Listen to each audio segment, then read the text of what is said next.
Hey, Welcome back, everyone, to Elyse Television. This is, what is it, the online drinking network?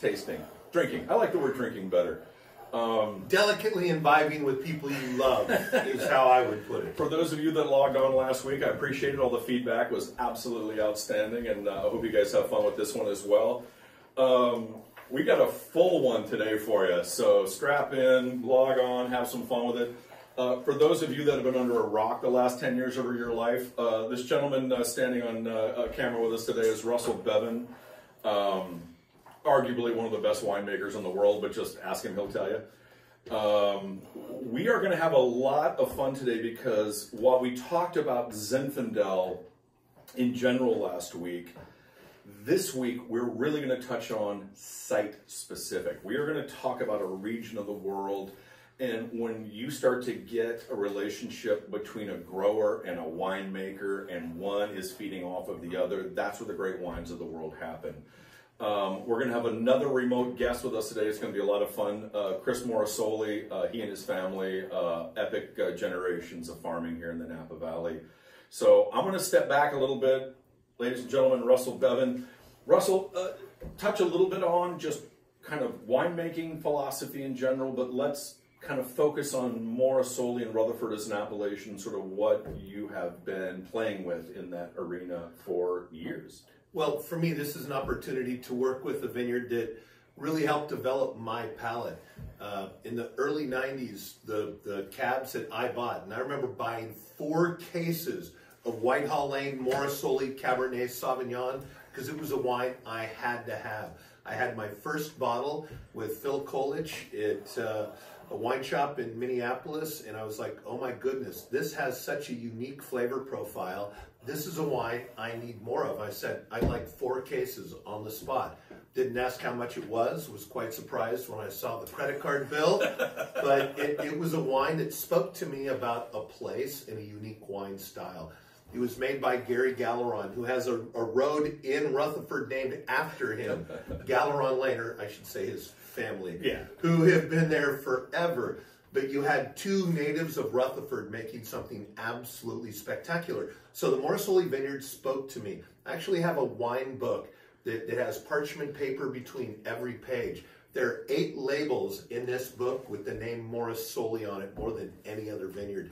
So this is a special site for me. Having the opportunity to work with this vineyard and Chris and his father was a fabulous, exciting new challenge. I know that I have to live up to the excellence that's always been in my mind and my palate about this site, and I hope we're up to the game. I know we're excited about the opportunity. We're going to rock it, and by the way, we are social distancing. What, we're 3 feet apiece, 3 feet of arms each. Absolutely. So we're going to Morisoli and social distance, and let's start the adventure here, Chris. What are we going to taste first? So we're going to play a little bit with the time machine today, because one of the great things about Morisoli as a site, from my wine drinking as a somm table site for 20 years, as an avid wine drinker, certain vineyards give you what I almost describe as these little snapshots in time. And Morisoli has this structure and acidity and fruit availability through great winemaking that allows you as a wine drinker to pick your spot on that timeline and enjoy the wines. So you can go back 20 years, you can go immediately bottled, you can go 10 years, you can keep playing with Morisoli on that timeline. So today, and again, at the conclusion of these episodes, if you zap from Instagram right into the Elyse link, all of the wines that we taste on camera are available. Again, our promise to you always as wine drinkers is we're never going to open and drink wine in front of you and go, this is delicious, right? Yeah, I'm sorry, you can't have any. So think about being able to take this episode, pick up some of these wines, then get your friends around the table back home, crack the bottles, drink the wines, and kind of add that extra texture to it. So rather than wait, I'm an instant gratification guy, I'm sorry, but so we're now tasting the 1997. Rather than wait later, we jump right into 97. Absolutely. So when I saw this bottle, I asked Christopher, because this is his show, he drives the truck, pushes the lever down on the engine. He was like, I want to do the 97. I'm like, I'm all in. So I asked him to open it beforehand just so I could smell it right off the bat. And I saw the cork and I was like, okay, it's definitely not a young wine. We looked at the sediment and there's maturity visually on it. But oh my goodness, the aromatics on this are just bloody stunning. And the fruit's actually bright. I mean, there is actual vibrant, dark fruit going on in this glass right now. This is in really spectacular shape. But there's floral and spice. And I think great Zinfandel needs to have a spice component to it. It doesn't need to have super jammy fruit, which was so trendy for so long. It has to have Zinfandel spice. It has to have some floral and some refinement, and this wine absolutely has that in spades. And I don't know the last time anybody has enjoyed a wine at 12.9% alcohol. That's amazing to me. That has a lot to do with... All right, Russell, good question for you. We typically, as we move forward, we are looking for concentration and power in that moment of excitement. I always compare it to like a Michelin chef. You know, like I'm going to take a carrot, but if I take 600 of them and boil them down to one thimble, you're like, that's the greatest carrot I've had in my entire life. So I look at our modern progression of winemaking, and as we get bigger and bigger and bigger with some of the styles, we go back and appreciate a wine like this at 12.9% alcohol. Is there something about a lower alcohol wine that is going to give us more longevity, or is it strictly a winemaking style decision, and you can still get 20 plus years down the road with a bigger style wine? Well, I'm glad Christopher asked a question that doesn't require an hour and a half worth of answer. The truth of the matter with this wine, and in my opinion, is there's two things. One, when I first met Gary Morisoli and spent time with him in the vineyard, I was a tad nervous because he made it obvious from the get-go that he didn't care who I was, where I was making wine for. This is the way his vineyard is farmed, and this is the way the standard of excellence has been developed over all of these years. And he has a way he wants to farm the vineyard. As somebody who likes total control, that was difficult for me. So we talked through it, and we started tasting some older wines here that Ray Corazon had made. And all of a sudden, I started to see exactly what that thread was and what Gary was trying to create as the farmer. As the winemaker, I think it's our job just to take what Mother Nature and the grower did and make something special. We shouldn't screw it up. The best winemakers understand sanitation, they have clean wineries, they make common sense decisions, and so we're then looking at that site, at that sugar level to give us what we want and what we think our customer base is.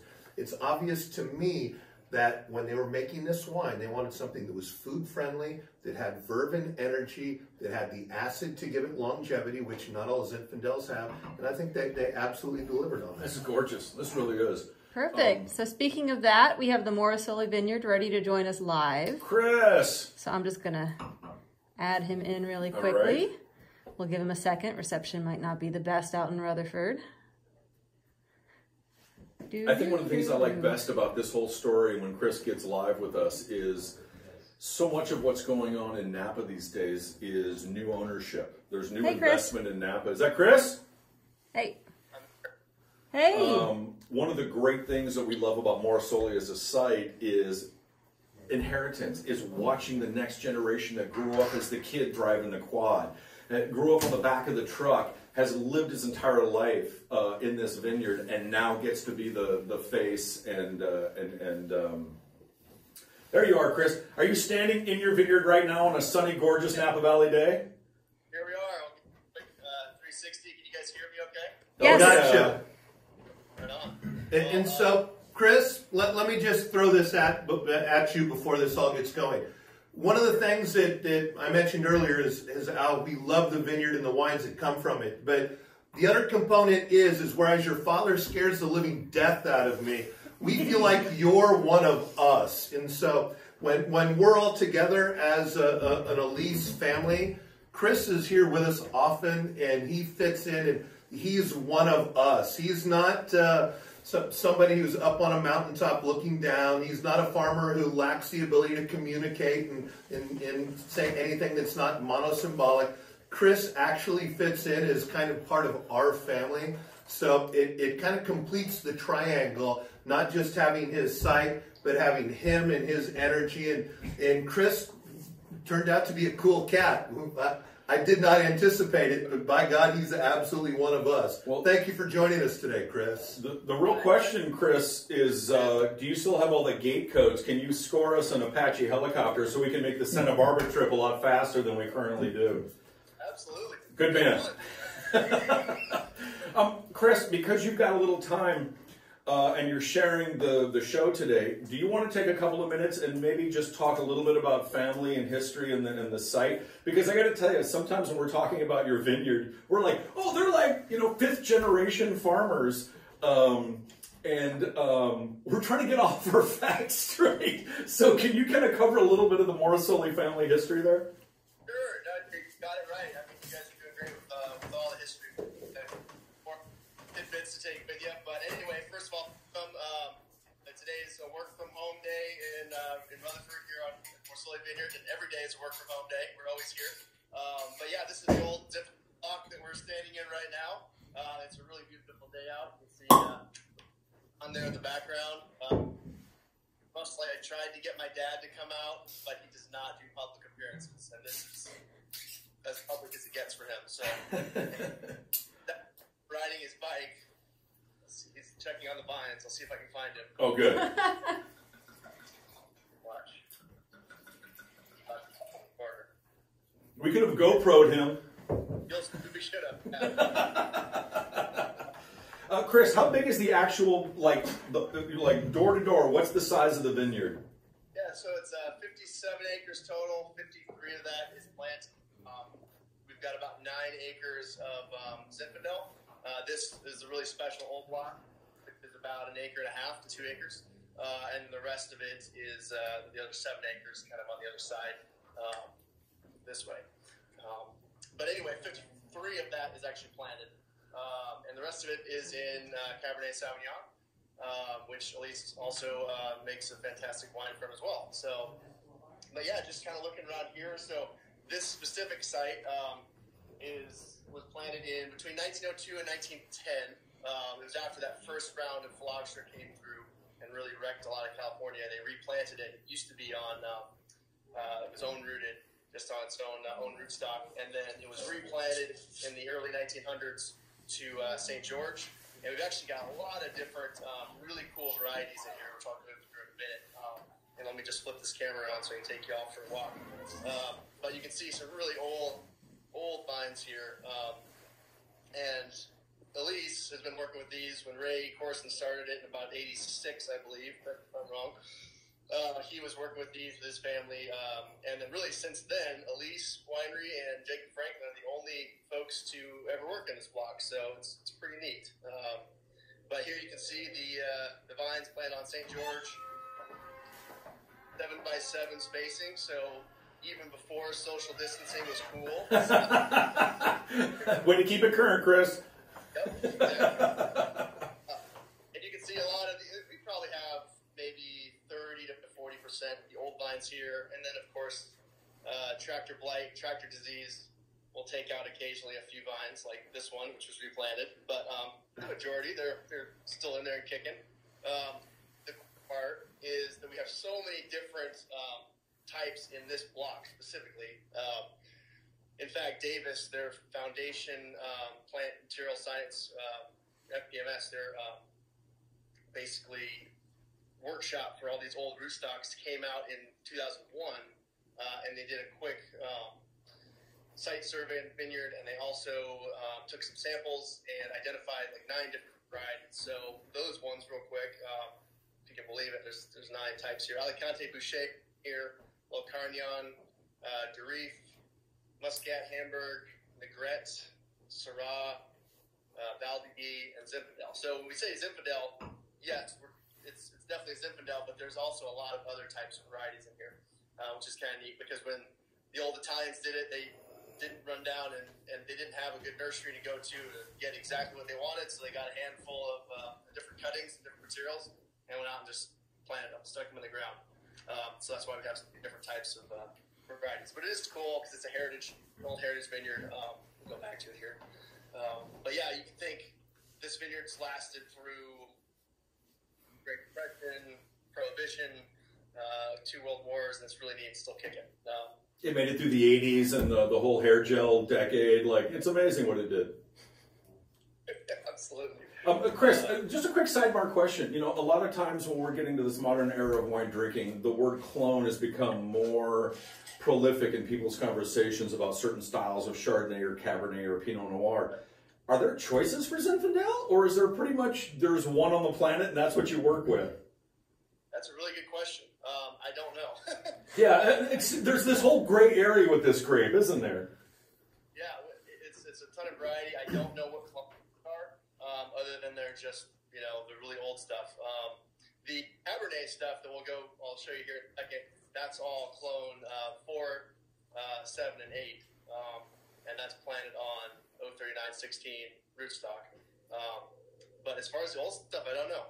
My dad might know. You know, I think I'd just throw in that at the ZAP seminars over the years, they talk about the mutation of Zinfandel, much like Syrah and Pinot mutate to the different sites, that some of these heritage sites develop their own flavor and qualitative style. And so if you get stuff from Monte Rosso or St. Peter's Church or Geyserville or Pagani or Cordy Ranch, you get something that's unique to that site that's mutated over 100 years to develop its own style. I think that mutation gives it its own individuality more than a clonal type will with, for example, Cabernet, where you have clone 7 or 337 or 6. And so I think Zin's clonal variance comes from its mutation more than it has been propagation, because the great clones are so old and have been around for so long. There's a theory that says Zinfandel is easier to grow as a grape because it's malleable from the coast all the way to inland because it's one of the mother grapes. It wasn't a developed grape. It wasn't hybridized.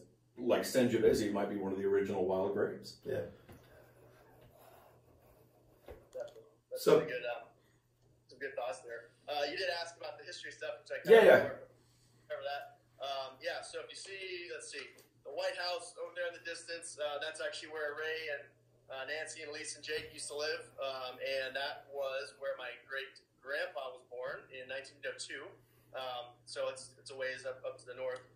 But yeah, he was born here in 1902. They ranched up until about 1910, and that was his folks. So they were doing that, and then 1910, they actually bought a small, about 10-acre block, and then continued to add or subtract as the years went along, and then that's where we are today. So after PM, which was my great-grandfather, his dad, Rocco, and Lodovina, which I think are some His name was Rocco Morisoli? Seriously? That's awesome. Collected on Bad Dad on weekends. Oh, Rocco!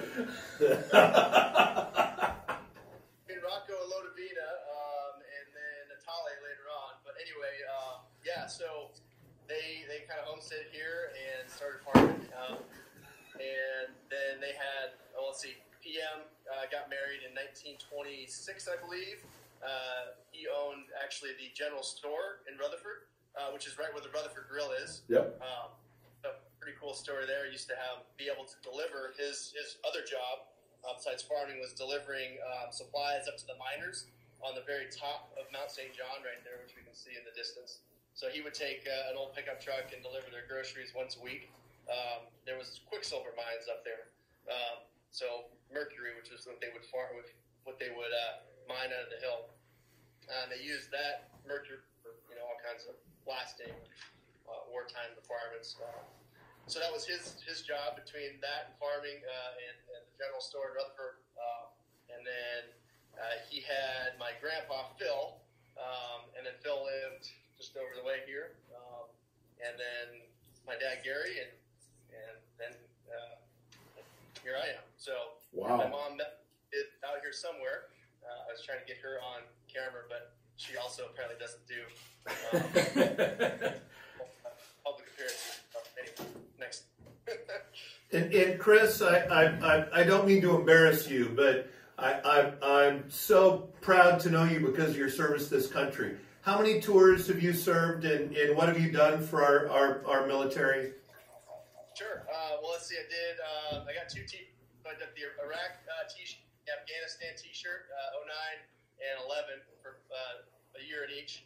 So did that, and I also spent some time down in Honduras, which was a really awesome experience. Wow.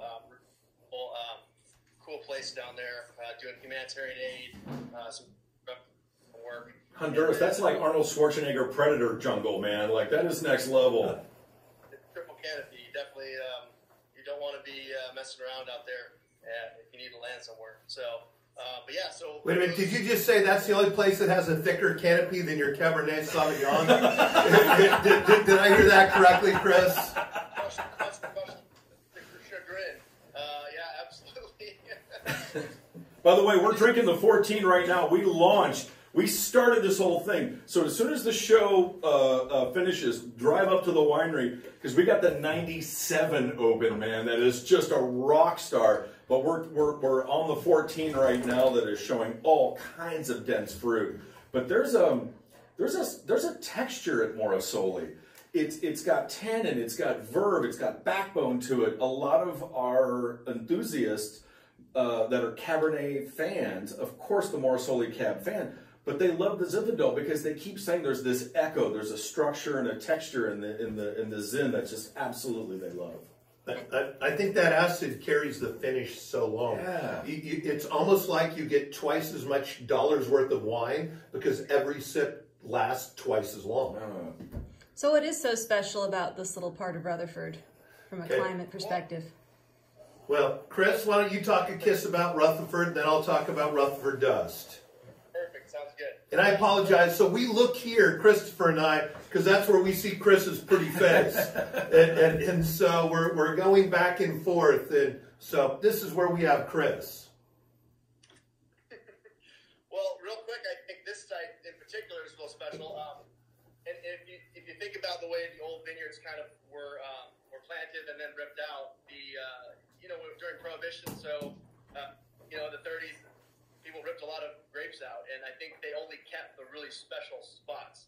And this is a special spot in a couple different ways. When they did go through Prohibition, this one saved, a couple others were saved, but a lot of the ranch was replanted to walnuts, prunes, that kind of thing. Glass going to, sir. But this spot here in particular is a little bit higher.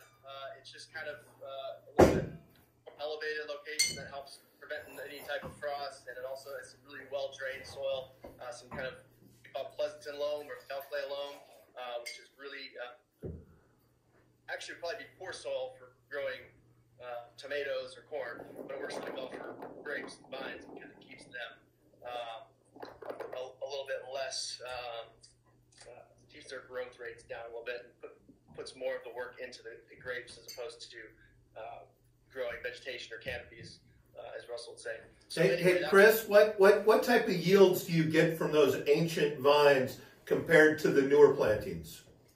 We get about 2 tons to the acre on this spot, 2 Wow. to 2.5. Not a whole lot. And then what we aim for in the Cabernet is about 3 to 4 tons per acre. And then the younger Zinfandel vines, what kind of yields do you get there? A little bit heavier, probably 3.5 to 4 tons per acre on the newer Zinfandel vines, which are over this way. And so you legitimately are keeping that planted because of the heritage of those vines. Financially, it's just an absolute train wreck of a decision. Yep. And that's one thing you guys know about the whole vineyard society, but kind of keep old vines in the ground, and that's kind of a neat thing. I just think they're fun. I mean, it's a small block, and it's, probably, like you said, doesn't make a lot of sense financially, but they're just cool. To think, hey. But for the newer Zinfandel vineyard, did you guys graft the old vine? Did you propagate, or did you actually buy new plant material for the new planting? So these actually, when they did plant this, what Davis told us was their best guess. What happened was the Inglenook Gate here, which is just right over that way, was planted at the time during the early 1900s when we replanted this vineyard. My great grandpa replanted this one, and when he did it, they're guessing that he took some Syrahs, some Zinfandel, some of those other varietals that we talked about, and took cuttings from those and brought them over here. Yeah. And then since then, the Gate vineyard, all the Inglenook stuff is gone, and this stuff's remaining. So, who knows if that's exactly the way it worked, but that was Davis's best guess. I love that. And take some Zinfandel cuttings, some Syrah cuttings, repropagate those, and then hopefully get some of the disease out of them. And then they have those available for replanting now. Nice.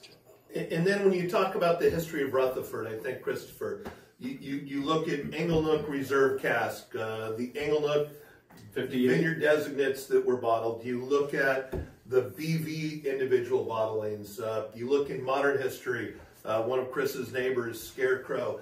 The telltale signs to Rutherford to me, and I don't know about you, is first of all, there has to be enough tannin in the back of the mouth where you feel that intensity and weight that comes from being in that part of the valley.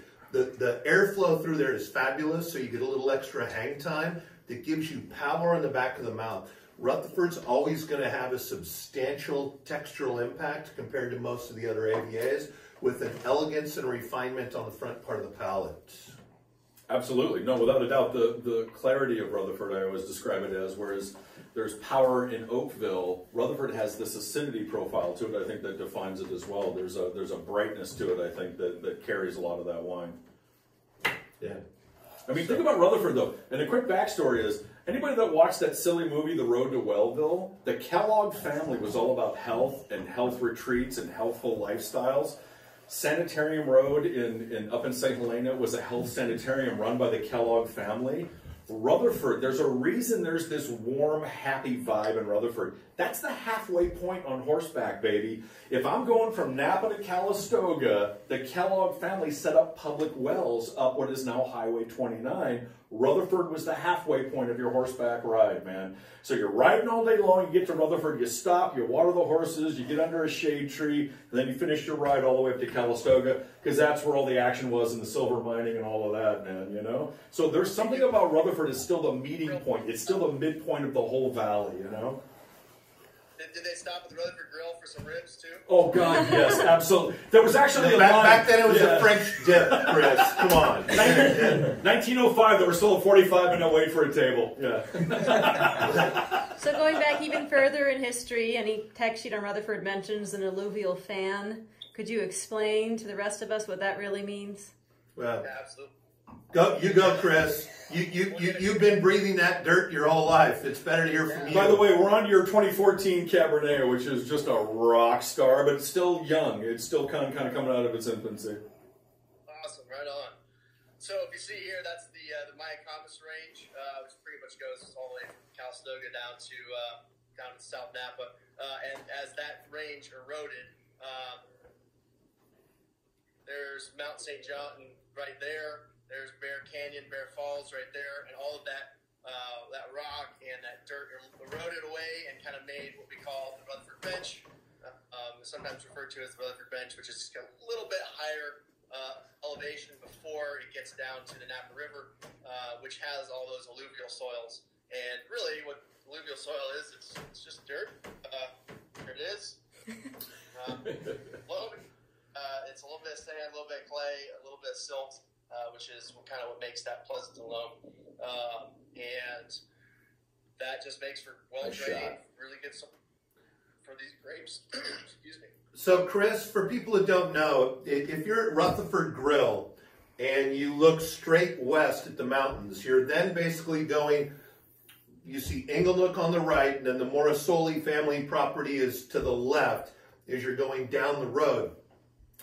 Every row you walk, and I've now walked this property from the east to the west, you get a little rockier as you go, and it seems to be more of the mountain slide that happened a million years ago. You actually feel that as you walk through the site. You see how you have slightly heavier soil to the east, and as you go west, it gets a little more drainage and a little more rock base to it, correct?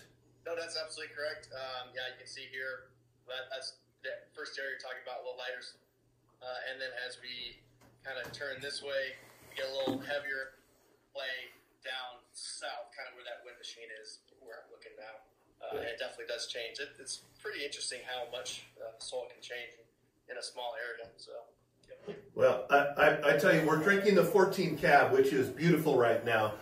But I was in Boston, speaking of old places, not too long ago, and as I was there at Del Frisco's, the Somm came up, and he was like, hey, I want you to try this. He poured me something. And I'm tasting it, and I'm like, Joe, I have no idea, but this smells amazing. He says, yeah, that's old Morrisoli Cab. And I believe it was the 13 Morrisoli Cab. And these wines have such a refinement to them. And Joe looked at me and he said, if you're going to make these wines, you need to do it the right way. And I felt that way. And this 14 shows it. How would you describe this flavor profile, Christopher? All right, so you're a Cabernet drinker, and you're going to come at Cabernet with, I need fruit, power, structure, I need acidity, and all these things.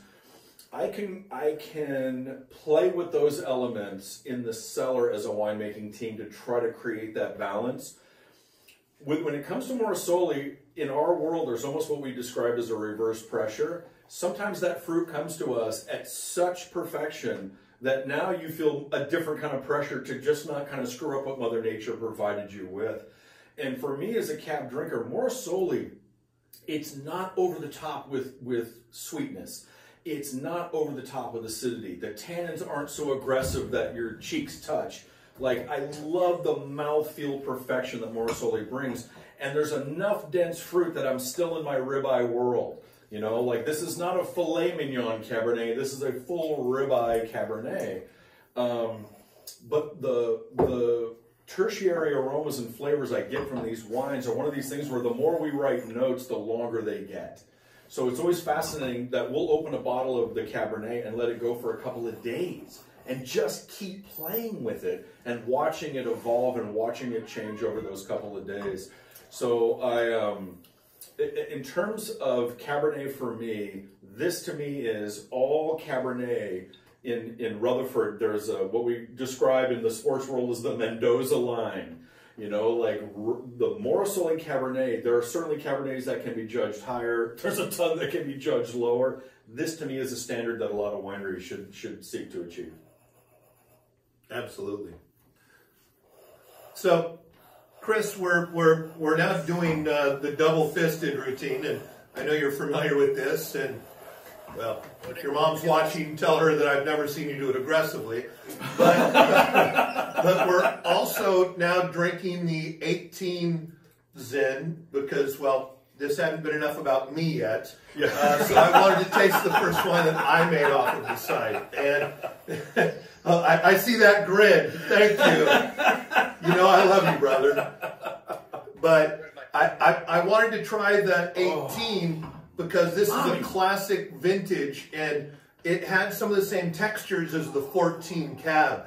And I think it's amazing when you cross varietals and you see the site's voice. And Morrisoli speaks in this wine so much. And all right, for those of you out there, the 18 is not slated to be released for a while, but for the next 48 hours, if you want to get wicked early onto that thing, the 18s are available for you. Once again, we'll never drink wine in front of you if it's not available. Yep, and you can find that on our Instagram link in bio. It'll stay up for a little bit. And again, it's just up for a little bit, only for you guys that have been so kind as to paying attention. So focus on the Insta part of Instagram. Yes. Yes. But I'm down to the Cab Vineyard, and I'm going to get another battery backup. So if I drop off, I'll know why. I thought 50% would be enough, but I'm getting low on battery. So give me like a few minutes. Sure. Modern problems. Just say when on the feed, Chris, and we can dial you back in if we drop. God, the aromatics on the 18, though, man, did you pick that up and run with it? And Chris, we're not going to comment on 50% being relevant to your personal life. Dropped out. But so can you explain? Okay, so Christopher, brother, Cheryl, you had a question. I think we all want to know what it tastes like. Oh, big and deep and rich, but it speaks to Morrisoli. If you look at the 14 that we had, it's got the same base pedigree. If you look at the 97 we have, it has that underlying tertiary and acid quality. The vineyard's voice is loud.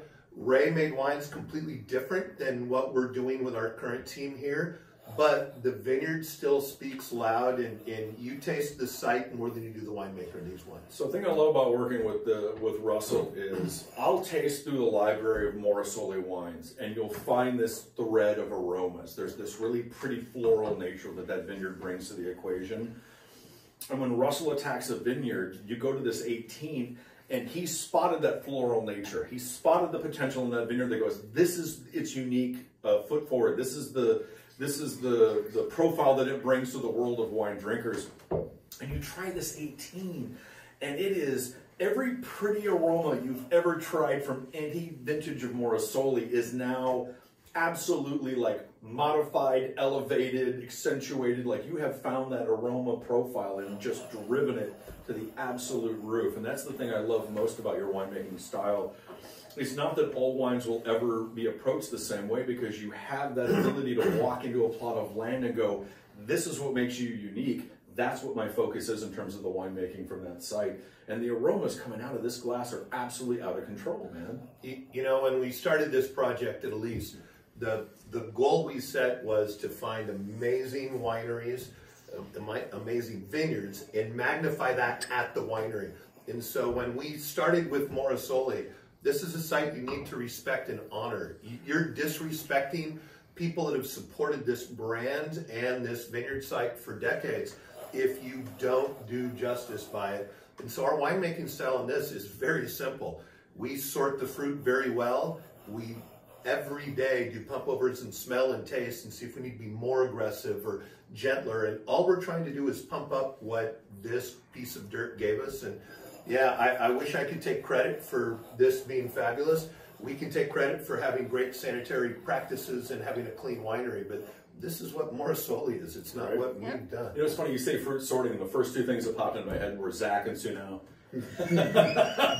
Hey, a toast to our interns from the 2019 vintage, man. So our first vintage here from scratch was a bumpy road to start. Then our interns showed up, and our interns taught us about winemaking, that their dedication and stick-to-itness. And these kids would come in and work every day and never complain. That they brought an energy and enthusiasm that in 3/4 of the way through harvest, when we were exhausted, they powered us through. And they would smell something in the morning, you'd see their eyes light up, and it's like they'd have that aha moment. And it was amazing. Being here during harvest at Elyse, you had a family that was so excited to make wine together. It was absolutely a magical experience. We had everybody who stands behind this counter when you show up to do a tasting busted their butt out on our sorting floor at one time or another. Everybody got their hands dirty. What's so amazing about our family and our community here is everybody does everything at some point in time. Nobody is above scrubbing a toilet. Well, I know that. All right. Okay, I'm sorry. I got to call a little bit of... I don't wash the bathroom in my own house. I wash the bathrooms here. And that's God's truth. Okay. So, Christopher, we have a few wines left. What's up next, brother? Well, all right. Here's the thing is, we just kind of jumped ahead. All right. So we're on the 18 Morrisoli now. What is this bad boy right here? What is this? So this is where it's really, this is the thing we love about guys like Chris Morrisoli is it would be very easy to try to make this distancing. To make this whole conversation solamente Morrisoli. But I got to tell you, again, the whole alluvial fan and the way that whole thing works, there is a vineyard right next door that we are blessed to work with as well, which is Tejan. And the Tejan wines have proven to be one of the greatest Cabernet achievements in the history of Elyse.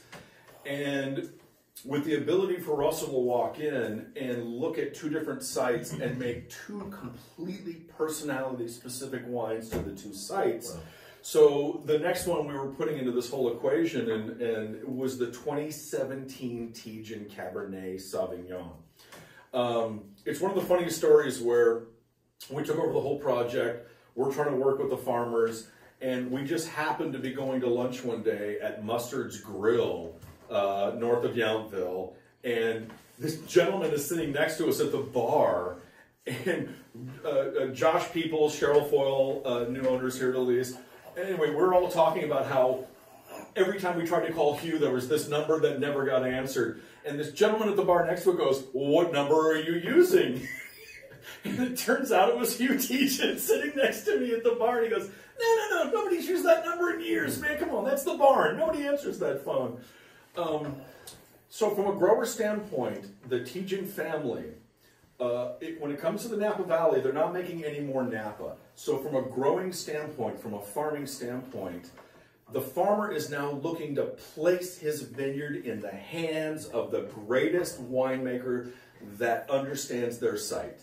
And this is the excitement for us, because you can offer some of our farmers more money for the grapes than we are, but they're going to turn you down because of that relationship. And that word doesn't mean nothing in our business. The word friend in the Napa Valley is not an internet concept. It is something where we are physically shaking hands. And with us dealing with farmers, the handshake actually means more than anything you can put on paper. And the Tejan Vineyard is one of these relationships where I feel like between Morrisoli and Tejan, it would be like us walking in and getting Chateau Latour and Chateau Lafite access and going, so let me get this straight, I get access to two of the greatest Cabernet vineyards in the world, and we get to make the wines under our roof. And at Tejan, we get the opportunity. Hugh is fabulous, and I met him at Rutherford Grill, whereas everybody else met him at Mustard's accidentally. We also get to work with Jim Barber and his team, and they're doing some of the greatest farming in the Napa Valley. If you look at the top 2 or 3 growers, Jim and Matt and his team are right there. And their attention to detail and the way they farm is absolutely stunning. And so we have a magnificent site, farmed completely different than what we do at Morisoli. And you get to see not only the difference on adjacent vineyards, but farming practices. So the yin and yang of these two wines that are site-specific right next to each other is absolutely fascinating.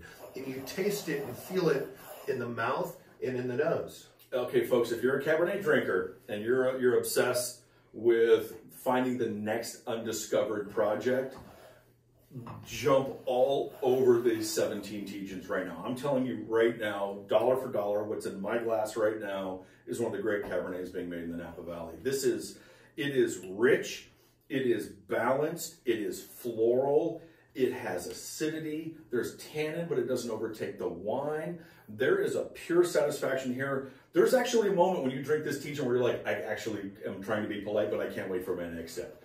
Yeah. You know, this is like one of those dinner party wines where like everybody's glasses are empty right now, man. Like I've been pouring this wine all night long and the glasses are bloody empty all the time. So when we took over this project and we went and we started barrel tasting with Jake and Ray and tasting all of the wines they had made, when we got to these barrels of Tejan, you really tasted something different. Yeah. And as part of the family, it's the most linear, and I say that as a compliment because front to back palate is perfectly balanced, but the acid is lively on the front, the tannin is substantial on the back, but the acid cleans it up on that long, flavorful finish. I absolutely love this wine. When we bottled this, the winemaking team all knew that this was a wine that was special, that we could not have any mistakes, and it's absolutely showing it in the glass. Now, you always have to correct my palate because the acidity to me almost has a stone fruit quality to it. There's a really interesting savory quality I'm picking up in this, man. Great wines from Rutherford. Someday I hope to make a great wine from Rutherford. Keep plugging, kid. You'll get the hang of it. We have tasted stone fruit qualities in barrels, and that's a unique quality to Rutherford. You never get that in Oakville. You never get it in Pritchard Hill. Rutherford can have this unique stone fruit quality, and absolutely, Christopher, that there's just a hint of it, but it is so seductive. Yeah. And this is, so there are certain wines, like you buy it, you drink it, you're like, okay, that was a good bottle of wine. There are certain wines that I call dinner party wines where we could sit here as a group and dine, 6 feet apart. Yeah, thank you. But every 15 to 20 minutes, there's another topic of conversation. The wine has evolved to another level. There's another thing happening in that glass. And that's the thing about wine is the adventure that the vineyard had to go through, the journey that the winemaking went through, the preservation that it went through, the fact that we all spend time with these bottles. You're going to... It's not because I touched your stem. We've been a little too close for a while. I'm just we started making sure we started working with Chris Morrisoli. We actually have a Morrisoli scented Purell coming out. It's a whole new product. You're going to have to log on for that one. We only make it in 3-liter sizes right now, so sorry about the commitment. So I'm going to dial Chris back in since we're going back to the Morisoli Vineyard and Did Chris get his batteries plugged in then? Yeah, his arm nearly fell off though. Here he is. There's a lot of hearts Wow. on our. There's a lot of hearts on our page right now. Is that just because Russell looks awesome today, or is it me? Or is it all about Chris? Chris, we're getting a lot of hearts on our Instagram page today. Is that all about you? What can I say? I'm a force multiplier for you. Yeah, I was going to say, no, Chris, quick question. Weren't you part of a weird calendar thing that happened in the Napa Valley about, like, centerfolds and, like, Napa Valley, like, studs? Or, like, was that a thing? I was in the Army in 2008, so I could not confirm or deny that.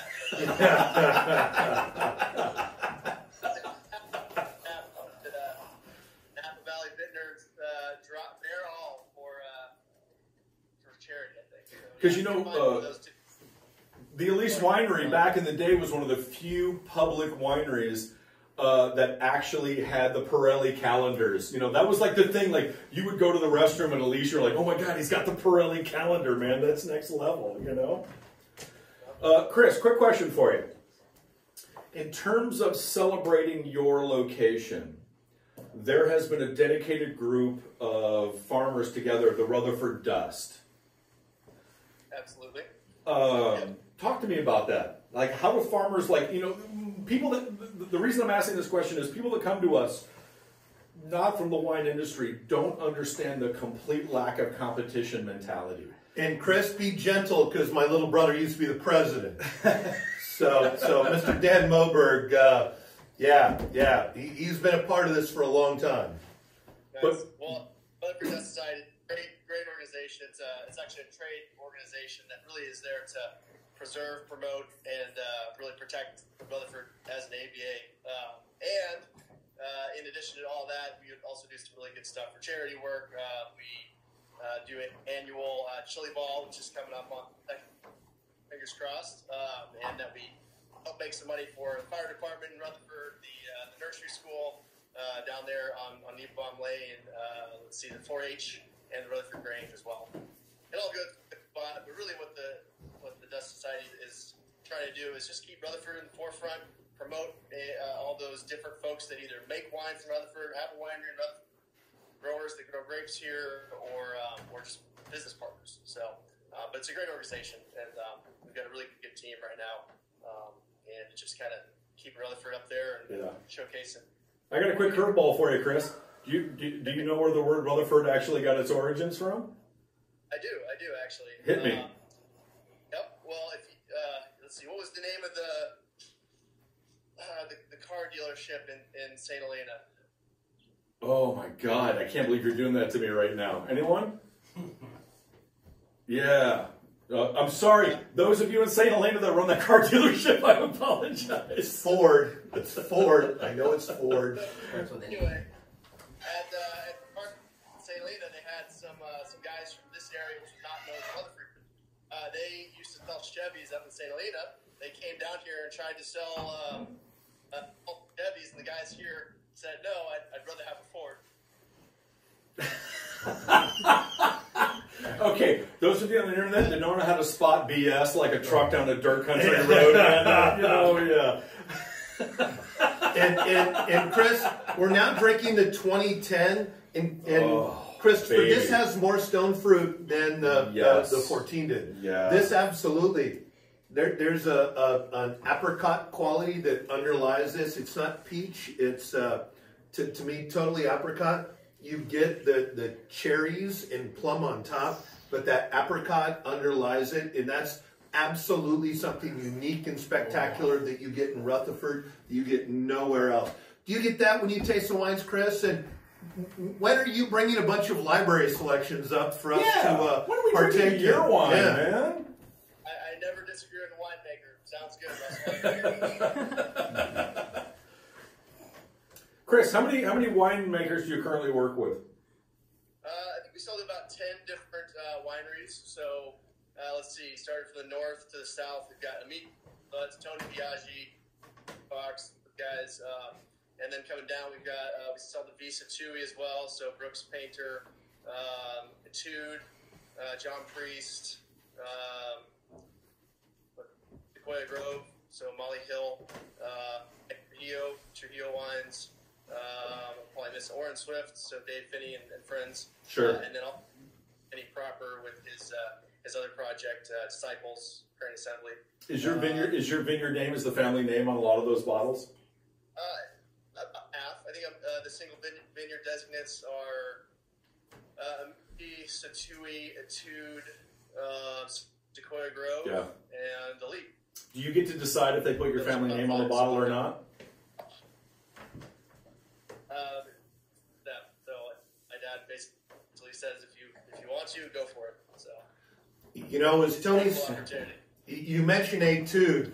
Tony Soder, who's one of the greatest winemakers in the last 50 years. Hiding up in Oregon, I met him up at Delia Vineyards. I didn't just say hiding like it was disrespectful. Making sparkling wine. Yeah, thank you. But he was the first person who, when I met him and I said, God, I love your Etude cabs. I loved it.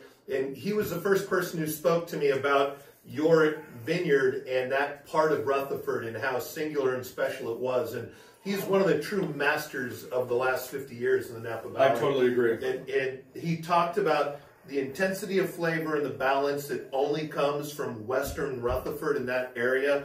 And all of these wines we're tasting today absolutely represent that, Chris.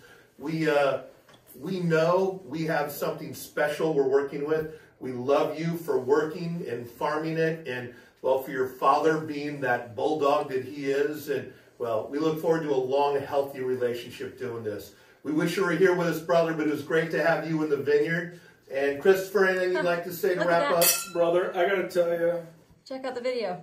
There's your block marker right there. There it is. You don't mess with Elyse. We love you, Chris. Thank you for joining Chris, in. I appreciate it, man. Thank you. Hey guys, hold on. I'm going to try to get you a quick cameo. Oh, nice. Oh, look at that. And how long is it going to take you to drive down here? If we get Yeah, it should be 7.5 minutes in your truck, man. There's only 2 gate codes you need to get through all the vineyards instead of going to Highway 29, by the way, to get all the way to us. Yes. Oh, look at this. He's going in. He is. He's totally going in for the family. That's awesome. Chris, it's a little choppy. Oh, you did it. Nice work. Yeah, Dad's spray painting the cameras over like a good bank robber, man. You know. Take care, Chris. Thank you for joining in. Cheers, man. All right. Hey.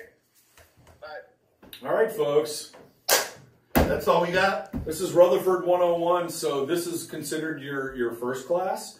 Now, the more that you enjoy the wines, you get to your graduate degree.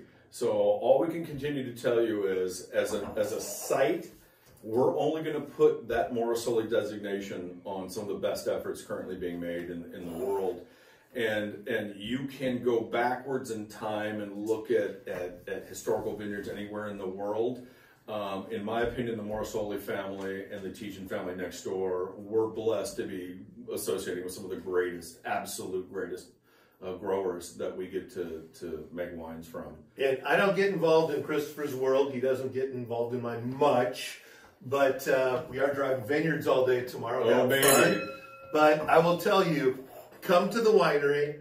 Mention that you saw this. If you want to go deep and play with a little extra Morisoli, we'll give you that love for participating with us today. There's a barrel or two that says, hey, come and abuse me. And we'll make sure that happens. More importantly, as we're all getting through this entire modern era of weirdness together, the collection of wines, it's really hard, I know, through the camera to really get a sense of how amazing these wines are. Here's the encouragement. I want you to pick up these wines. I want you to get them delivered to your house.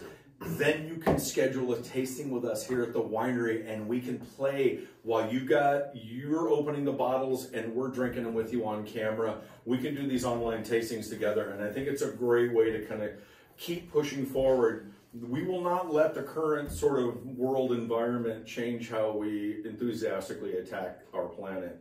So I want you to keep getting creative out there with how to keep drinking wine with us. So to you, I say cheers. You play with us, we'll work hard to I'll come see you on and make Thursday, sure we everybody. play with you. Cheers.